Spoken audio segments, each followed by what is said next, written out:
Well, here's the monument to the Warsaw Uprising, and it was nice to have the church bells going. If you come here on the 1st of August at 5 o'clock, you'll hear a siren sound for 1 minute in remembrance of what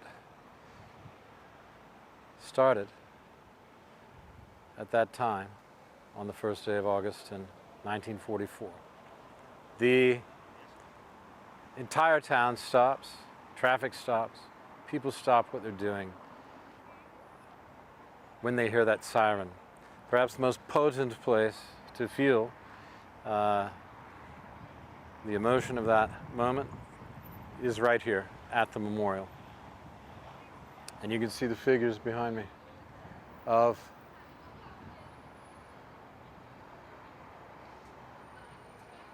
represented of the people who rose.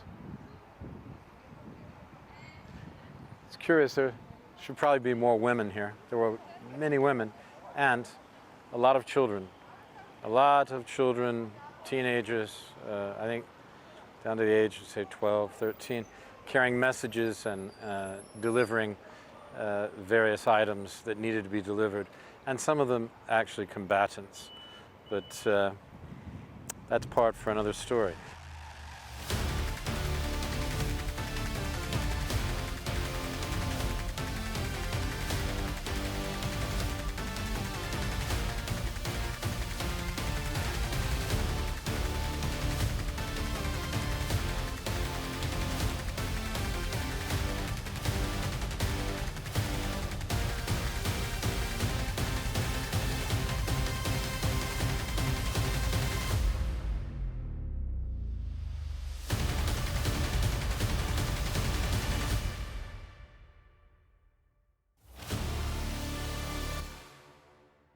The old town of Warsaw, which was crucial in the first day on August 1st, 1944, and August 2nd, 1944, when various areas of the city were taken by the Home Army, and the Germans were reeling from these attacks.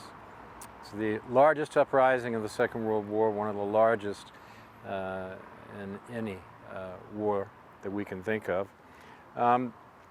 Here's the sculpture, part of the sculpture that was created in or dedicated in August 1989. That's a few months after the roundtable discussions that made Poland once again independent of the Soviet Union, which still existed for another couple of years. Now, the old town is central to this story, not only because it's the heart of the ancient heart of Warsaw, and in that sense, heart of Poland, as long as Warsaw was the capital. But it also signifies the momentary joy at being able to take over that after this area, after 5 years of domination by the Germans. I mean, you know, some of the most ruthless crooks that have ever been in charge of anything. I mean, they make the mob look like nice guys, especially Himmler, who made the destruction of Warsaw eventually his special project. He's the one who sold it to the Fuhrer. Himmler, the chicken farmer. Anyway, what we're going to do in this series is take you around and show you, as I said, some of the different spots that are important. But now I'm going to take you over here. Just on that wall over there is a nice map where, because it's a bit confusing what all this looks like. Try to explain it to you, and then we'll move on. Okay?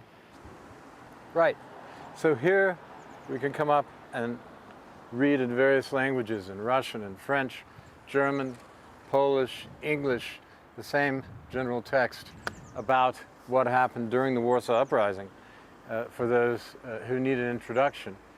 But I think this map is of interest, and it's very good that they put it here because it shows the troop movements, but on both sides, German and Polish. But what's most important is it shows when the districts, how long the districts were held and when they fell, the districts the Polish held. So you can see that Żoliborz, where it started, northern suburbs where I live, it didn't fall until the 30th of September, so very close to the end of the uprising. The Stary Miasto, the old town, fell on the 2nd of September, so it was only held for a month. Wola, where the Wola massacre happened, more of that later, was fell on the 11th of August. You see, because the Germans were coming in from the west, so Ochota fell on the 11th of August. The Germans, those black arrows, moving into Warsaw, moving in reinforcements. And yet the center didn't fall until the last day, that's of the 2nd of October, the last moments of the uprising.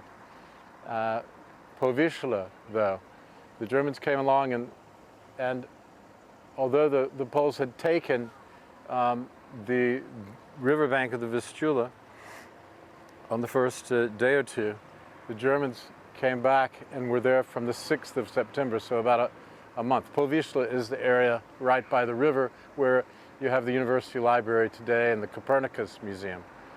And during the summer, a lot of fun. Now, Sadiba by Wilanów, where the palace is, fell on the 2nd of September. So you can see these outer boroughs, except for Żoliborz, were falling within a month. And Old Town, of course, people escaped and went to the center. The story of how they did that through the canals is very interesting. We'll get to that later.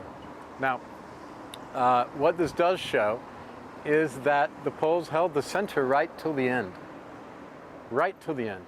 Against the most severe bombardment from the Luftwaffe, because the Poles had no air force, of course, from tanks, from artillery, because of course the Poles had no tanks or artillery, except the few handful that they captured. And just the small arms that they had, the Poles used, and against all these heavy armaments, they still inflicted one of the toughest battles of the war. The German General Staff compared the Battle of Warsaw during the Warsaw Uprising to Stalingrad in its fierceness and in the loss of life, because the Germans would eventually lose 20,000 soldiers. 20,000. Okay, let's move on. I want to show you a couple of places, because this was the old town, was the central fortress, along with the center of town, the Śródmieście they call it, the center, which you've already seen in previous episodes. But I want to show you some places where people were headquartered, and then we'll move on. We're going to go around the old town, talk about it in detail over the next few episodes, and show you